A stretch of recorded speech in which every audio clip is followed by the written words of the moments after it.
Oke guys, balik lagi di channel YouTube Jago Pajak bersama gue Reza. Kayaknya udah lama nih gue nggak bahas materi pajak. Jadi gue ada rencana nih untuk bikin pelatihan pajak terapan, sejenis brevet pajak, tapi gue nggak berani kalau bilang ini adalah brevet pajak ya. Jadi gue ingin bikin pelatihan pajak terapan dan full gratis, free, 100%, dan online ya.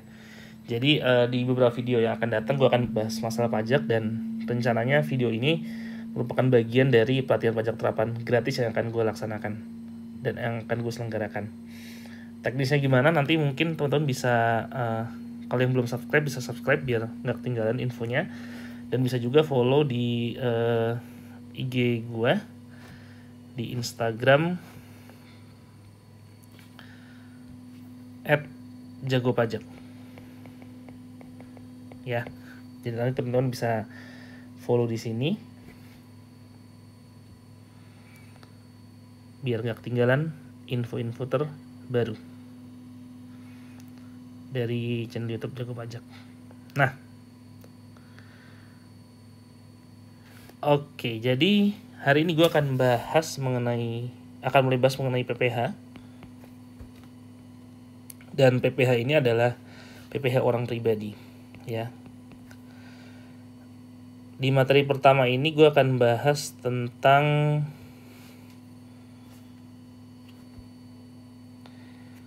subjek pajak terlebih dahulu. Oke. Jadi subjek pajak di dalam ada beberapa perubahan dari materi yang pernah gue sampaikan sebelumnya di channel YouTube Jago Pajak, di mana sebelumnya kan undang-undang PPH itu kan terakhir diatur di Undang-Undang Nomor 36 Tahun 2008. Nah, sekarang udah ada Undang-Undang Cipta Kerja dan terakhir ada Undang-Undang HPP. Sehingga ada sedikit perubahan-perubahan yang harus gue sampaikan di video kali ini. Jadi, subjek pajak PPH orang pribadi itu tentu adalah, yang dimaksud PPH orang pribadi itu adalah maksudnya adalah orang pribadi dalam negeri. Ya, berarti di sini penting bagi kita untuk mengetahui apa sih bedanya antara subjek pajak dalam negeri dan subjek pajak luar negeri. Ya. Jadi subjek dari PPHP itu adalah subjek pajak orang pribadi dalam negeri. Nah, siapa sih subjek pajak orang pribadi dalam negeri? Ya, itu adalah orang pribadi ya yang merupakan warga negara Indonesia. Itu yang pertama. Tentu ketika dia adalah warga negara Indonesia, dia menjadi subjek pajak orang pribadi dalam negeri. Atau yang kedua adalah warga negara asing. Ya, warga negara asing. Warga negara asing yang bagaimana? Yang menjadi subjek pajak dalam negeri itu adalah orang pribadi yang WNA yang dia bertempat tinggal di Indonesia. Ya. Atau dia juga bisa berada di Indonesia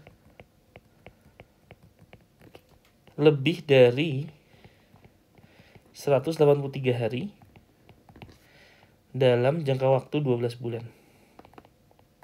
Ya. Dan yang ketiga adalah dalam 1 tahun pajak berada di Indonesia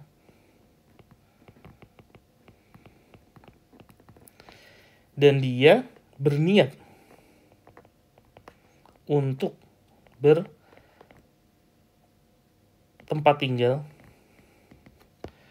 di Indonesia.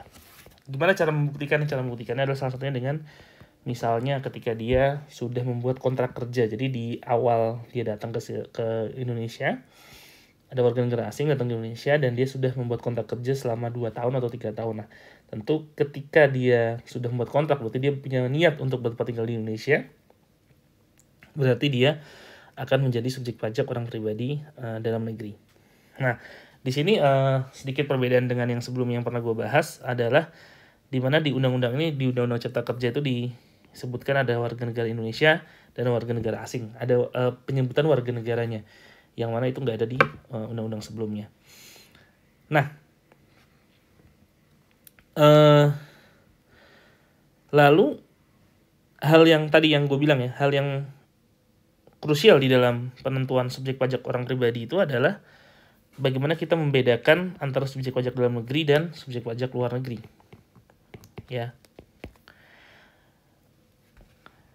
Tentu di sini berarti warga negara asing yang tidak memenuhi syarat ini itu berarti kita anggap sebagai subjek pajak luar negeri. Itu jelas ya. Jadi misalnya ada orang pribadi yang tidak bertempat tinggal di Indonesia tapi dia menerima penghasilan dari Indonesia, atau ada warga negara asing ya yang berada di Indonesia tapi kurang dari 183 hari.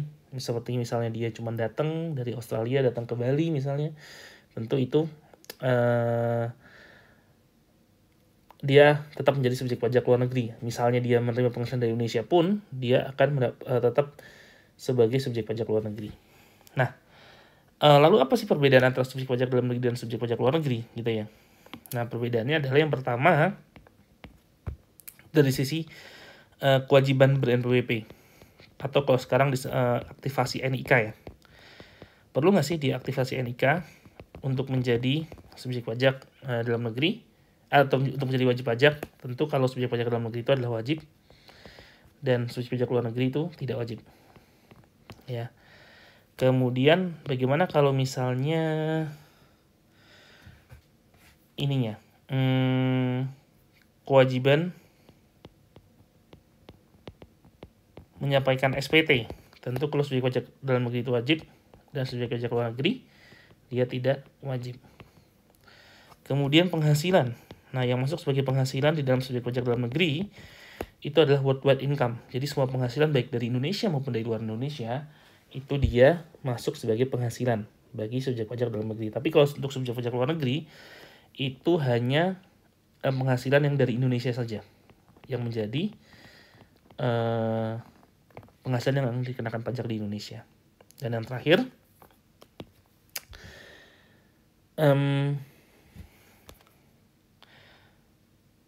dasar pengenaan pajak ya.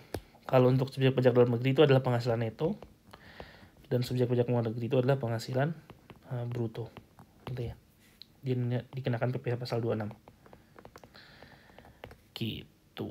Nah, kemudian hal yang menarik adalah di Undang-Undang Cipta Kerja itu ada pengaturan ini ya.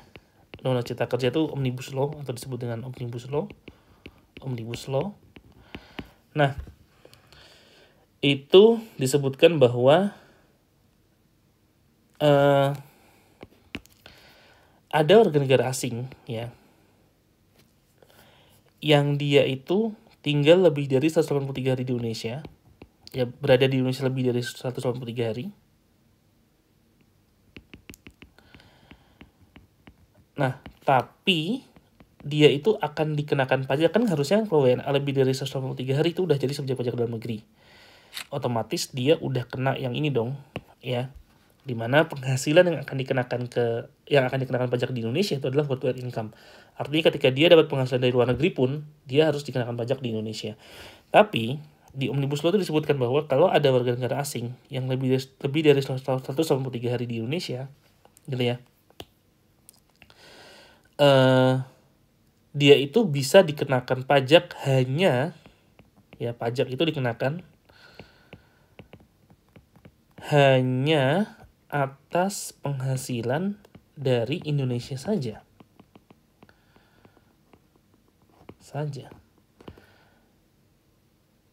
Nah, apa syaratnya? Nah, ada ketentuannya. Ketentuannya adalah yang pertama, dia itu harus memiliki keahlian tertentu. Dan ini hanya berlaku selama 4 tahun saja. Dihitung sejak dia menjadi subjek pajak dalam negeri ya. Dihitung sejak menjadi subjek pajak dalam negeri. Itu.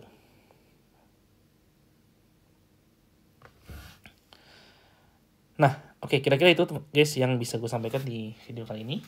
Mohon doanya semoga pelatihan pajak terapan gratis yang gue cita-citakan itu bisa terwujud, dan mohon dukungannya dari para penonton semua. Terima kasih pelatihannya. Jangan lupa subscribe, like dan komen di channel YouTube Jago Bajak. Bye.